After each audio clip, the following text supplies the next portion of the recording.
Radio Sucesos 101.7 FM presenta su noticiero Sucesos con Milton Pérez y Verónica Larrea. Un periodismo libre para una democracia plena. Los hechos y las opiniones de los sucesos que marcan nuestro tiempo.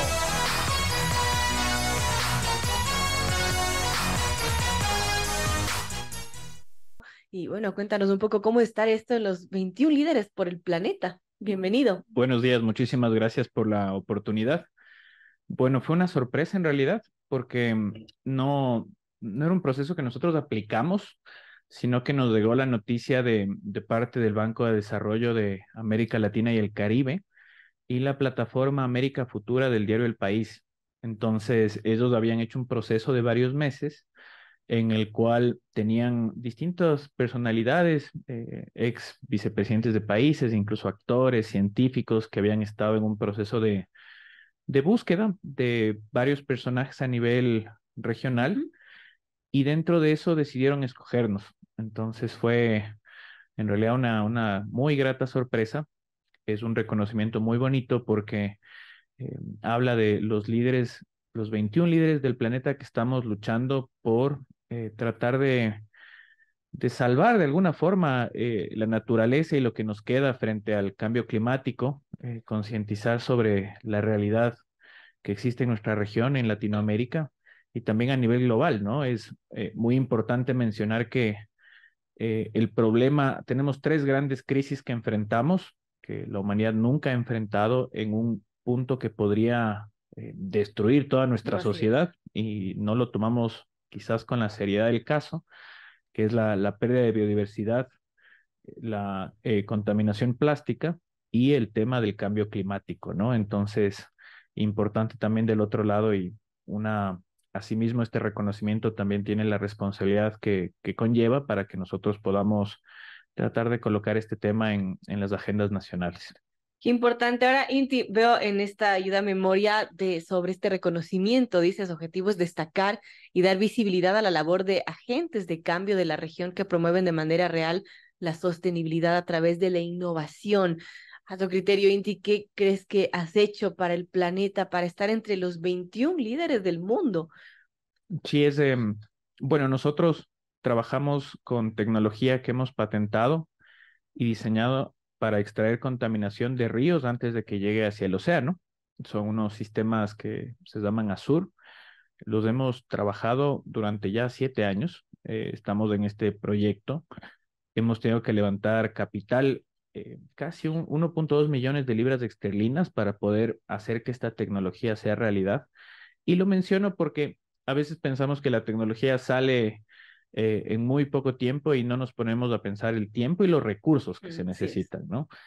Y eso es súper importante para países en desarrollo. Si queremos que se dé innovación en los países en desarrollo de cualquier índole, se necesitan recursos. Y en otros países, en nuestro caso lo hicimos en Reino Unido, fue mediante competiciones que te brindan recursos no reembolsables, que vienen de instituciones públicas. Si no hubiese sido muy complejo desarrollar un sistema como el que se tiene. Así es, imposible de hecho. Entonces, esa es la diferencia entre un país que le apuesta a su talento, caso Reino Unido, que se encuentra según el Índice Global de Innovación en el puesto 4, y un país como el nuestro, como el Ecuador, que desafortunadamente está en el puesto 103. Estamos peor que Ruanda y que Pakistán en temas de Wow. innovación. Y es justamente por esta falencia que tenemos, ¿no? No le estamos apostando con recursos no reembolsables a las mentes y talentos ecuatorianos para que generen emprendimientos y esos emprendimientos generen empleo, ¿no? Entonces, en nuestro caso logramos generar la tecnología, ya tenemos 4 sistemas funcionando acá en el país, 2 en Manabí, uno acá en Quito y uno en Carchi, instalados en ríos. Y lo que hacemos es parar la contaminación plástica antes de que llegue al Océano Pacífico. Y en el caso ecuatoriano, que llegue a Galápagos, que eso es muy importante mencionar por las corrientes oceánicas, lo que sale del Ecuador termina en Galápagos. Ya hemos evitado el equivalente a 10 millones de botellas que no lleguen al mar y hemos sacado datos con lo cual trabajamos para ayudar a que los municipios entiendan mejor el problema y tomen decisiones. Bueno, qué importante aquello y hacer algo por el planeta, hacer algo importante, amigos. Estamos conversando con Inti Groenberg, científico ecuatoriano que ha sido reconocido entre los 21 líderes del planeta. Son las 7:24.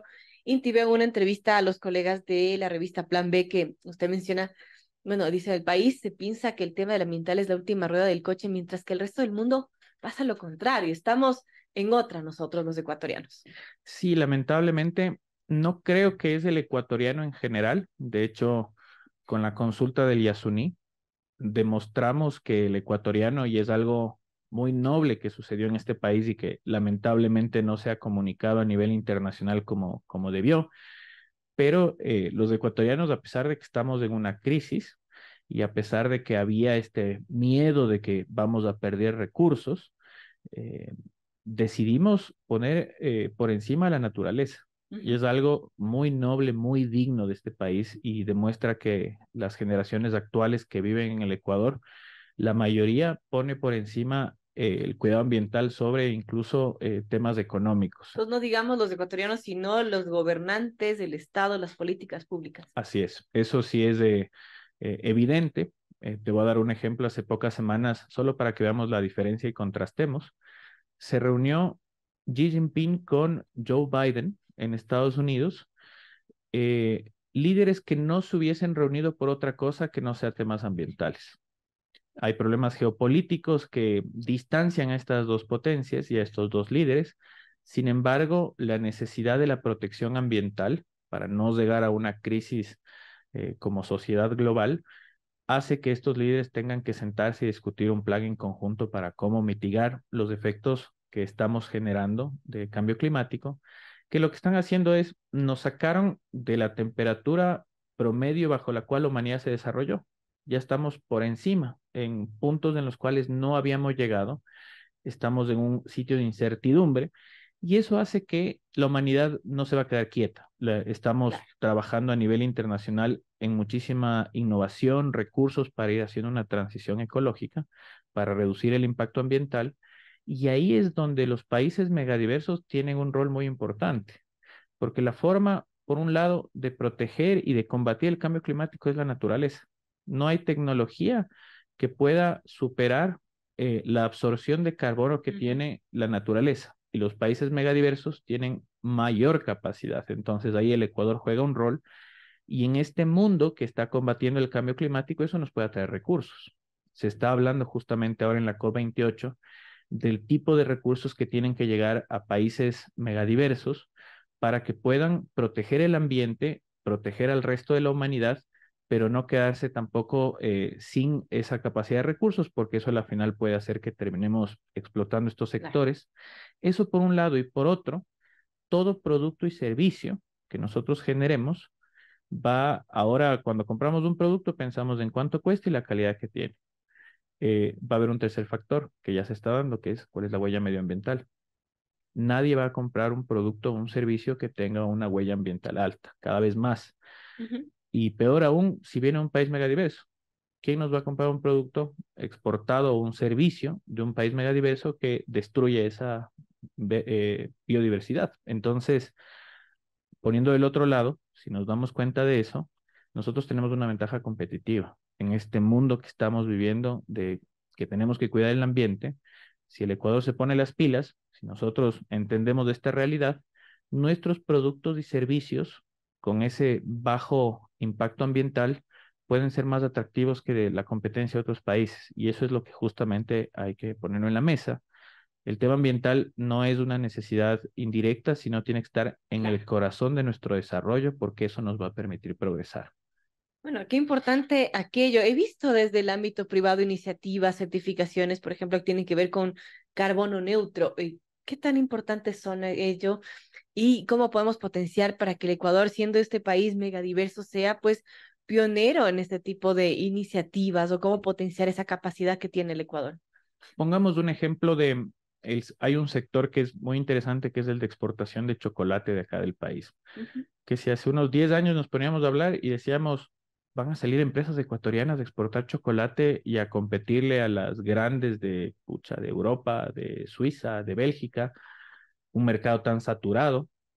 Además son tan Quizás, famosos, ¿no? así es, quizás decíamos imposible, Claro. pero ahora ya no es una, son varias empresas de este país que han salido, han competido, y cuando uno ve el producto, un producto ecuatoriano versus un producto de la competencia, el producto ecuatoriano desde su caja y su empaque es pensado en reducir el impacto ambiental, tiene una historia detrás, te cuenta justamente cómo tienen cuidado y pago justo a los agricultores, te cuenta muchísimas cosas que tienen que ver de dónde viene el producto, la calidad que tiene por ello, y eso hace que ahora se abra mercado. Yo he visto Claro. productos increíbles que incluso hablan de, son bastante lujosos, que salen de acá del país, que dan empleo, porque justamente dan ese valor agregado. Entonces, y piensan siempre en cómo se reduce la huella y lo cuentan en su producto. Entonces, si no se lo hacen, si un producto de exportación de este país no tiene ese valor, está perdiendo una oportunidad. Está perdiendo mostrar justamente ese diferenciador que va a lograr que capte mercados. Entonces, en las empresas, no tiene que ser, el tema ambiental no tiene que ser algo como lateral, como decir, voy a tratar de sacar una certificación solamente para que salga en una revista y Ujú. decir que estoy haciendo algo, sino tiene que estar en el corazón de su producto o servicio. Si no se lo hace de esa forma, están perdiendo oportunidades. Entonces, sí se está haciendo temas acá en el sector empresarial en general, pero creo que todavía nos falta dar ese paso, que es poner el tema ambiental en el corazón del diseño del producto y el servicio que generamos, porque eso nos va a diferenciar. Ahora, esto en el ámbito privado, Inti, en el ámbito público, bueno, el país está atravesando tantas crisis complejas, ¿no? Que quizás por eso también el medio ambiente es la última rueda del coche, pero bueno, ¿cómo, por dónde empezar? Por ejemplo, ahora estamos con un nuevo gobierno. ¿Usted qué le diría al gobierno de Daniel Noboa respecto a estas iniciativas medioambientales y que se podría trasladar quizás ya como políticas públicas? Nosotros tenemos más o menos el 22% de la extensión territorial son áreas protegidas. Áreas protegidas que requieren recursos para que nosotros las podamos mantener así, para que no entren ninguna actividad ilegal que empiece a destruirlas. Y eso requiere recursos. Y esos recursos pueden venir justamente de fondos internacionales si nosotros desarrollamos proyectos creíbles y de largo plazo que den seguridad a las grandes empresas que necesitan compensar o incluso multilaterales, gobiernos que necesitan compensar su huella de carbono. Nosotros podemos ser ese lugar, podemos ser ese sitio donde se justamente se compense la huella que ellos ya no han podido luego de haber reducido todo el impacto ambiental, siempre queda una huella. Entonces, eso ahora incluso a nivel europeo tienen que ellos buscar dónde compensar. Ah, qué interesante. Y esa compensación se puede hacer, es mucho más atractivo hacerlo en un lugar megadiverso, Claro, por justamente por supuesto. el valor que puede generar. Entonces, ahí hay una oportunidad muy grande que no estamos viendo. Se habla que este año todo lo que tiene que ver bonos ambientales, que es un área bastante extensa, se van a emitir $1 trillón, para que tengamos una idea de todo lo que se está negociando a nivel internacional. Y el Ecuador tiene esa oportunidad de empezarse a posicionar en ese sector. En áreas megadiversas, por ejemplo, sabemos que no vamos a hacer explotación de recursos no renovables, Claro. ya es constitucional. En áreas megadiversas, eso es lo que a veces se dan estos casos, como el tema del Yasuní o el caso del Chocó Andino. Tampoco se debe hacer temas no renovables, pero también al mismo tiempo hay que buscar recursos que nos permitan que las personas que viven en estos sectores vivan bien, tengan posibilidades de crecer y al mismo tiempo que el país tenga recursos para poder protegerlas, porque no tenemos los suficientes recursos. Y por otro lado, tenemos que tratar de evitar grandes crisis que pueden suceder. Y voy a poner una de tantas para que Ujú. entendamos lo importante que es esto. Nosotros tenemos una preocupación en particular con mis organizaciones, en tanto Ictium como la Fundación Circular, de cómo estamos manejando los desechos en las ciudades del país. Muchos rellenos sanitarios están en su capacidad máxima y Por si ejemplo, el Inga, que está en Quito, que es el ejemplo más cercano que tenemos. así es, las iguanas en Guayaquil es otro.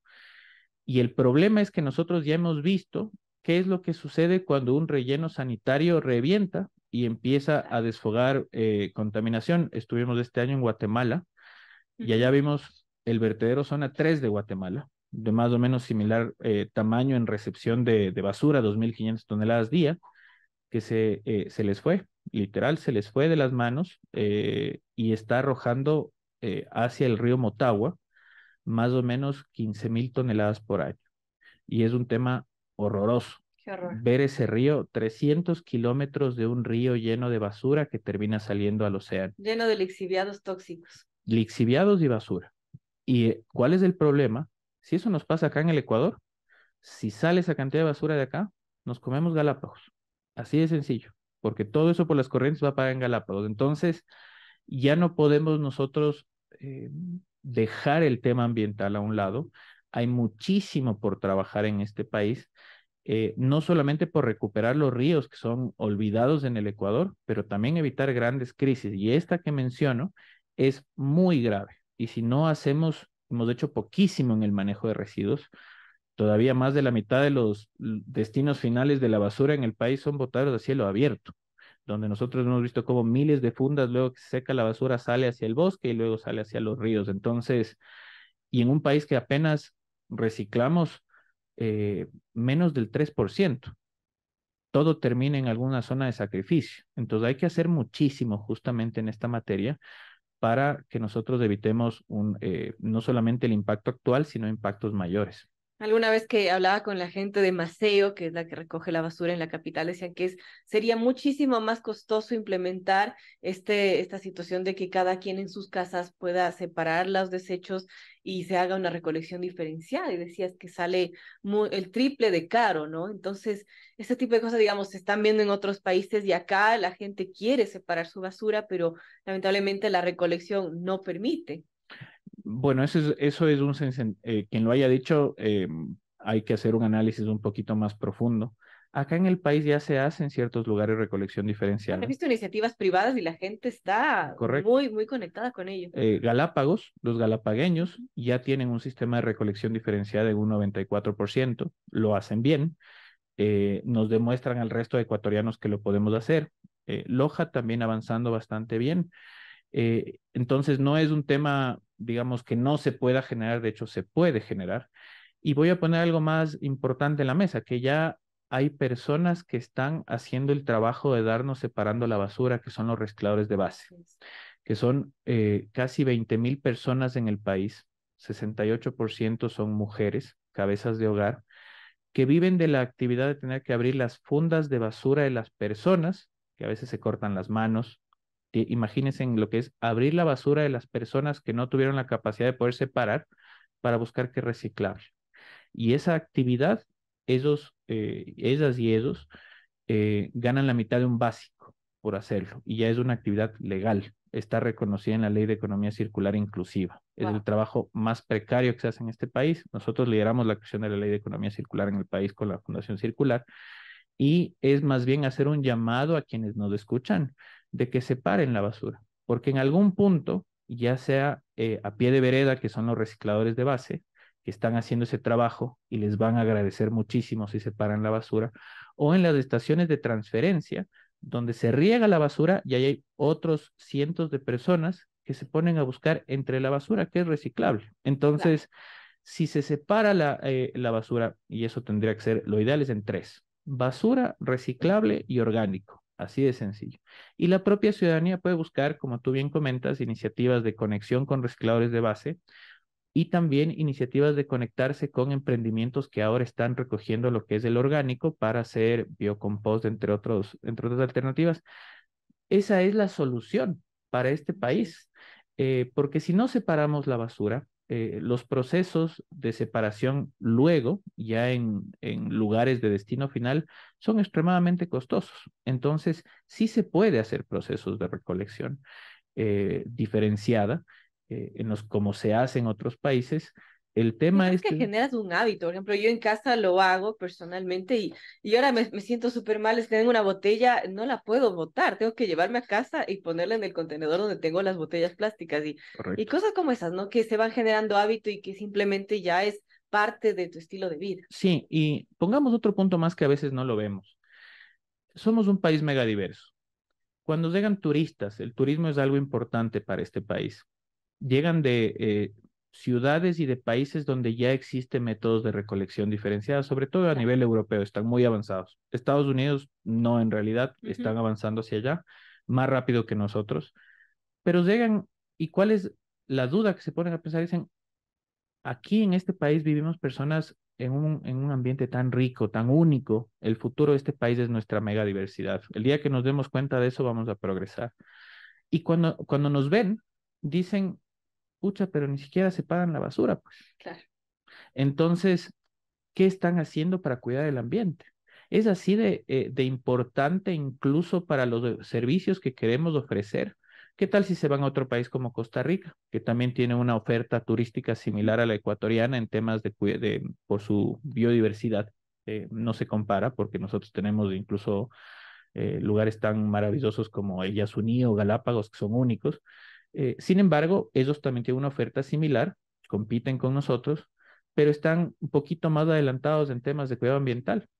Entonces, en un mundo que todos los días se está discutiendo el tema del cambio climático, de que todos los ciudadanos, sobre todo en países industrializados, están tratando de reducir de forma acelerada su huella ambiental, por supuesto que van a escoger lugares que sepan que están cuidando su entorno, más aún si son megadiversos. Entonces, no es una alternativa.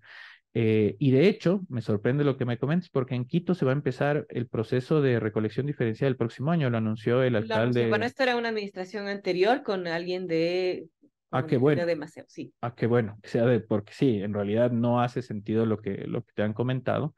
Y en realidad entiendo que la administración actual tiene una lógica de pasar de un relleno sanitario, que es una zona de sacrificio, hacia centros de tratamiento de residuos, pongámosle técnicamente hablando, en donde deberías llegar, solo el 20% debería ser algo no reciclable. El Porque cuando 80%, empiezas a separar, no, ya casi no tienes basura en realidad. correcto. Entonces, em, yo creo que algo muy bueno que me gustaría posicionar justamente aprovechando esta oportunidad es que este país sí tiene un futuro muy, muy brillante, hermoso, y tenemos una oportunidad muy grande si entendemos que nuestro entorno y nuestro ambiente es nuestro mayor recurso, Así es. tanto en los productos que generamos como en los servicios que proponemos, y es una necesidad urgente que empecemos a darnos cuenta de esto, que sobre todo las autoridades y las empresas eh, trabajen justamente en ese sentido,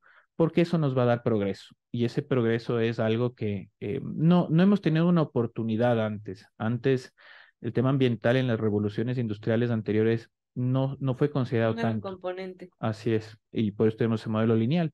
Pero ahora lo es. Ya la cuarta revolución industrial ya no solamente es tecnológica, sino es de reducción de impacto ambiental, porque no nos queda de otra, no Así. hay otro planeta y llegamos al punto en el cual tenemos que reducir ese impacto. Y en esta época de transformación, justamente regresamos a ver al ambiente. Y los lugares que tienen ambientes más megadiversos son los lugares de mayor oportunidad. Y esa es la oportunidad que tiene este país de progresar.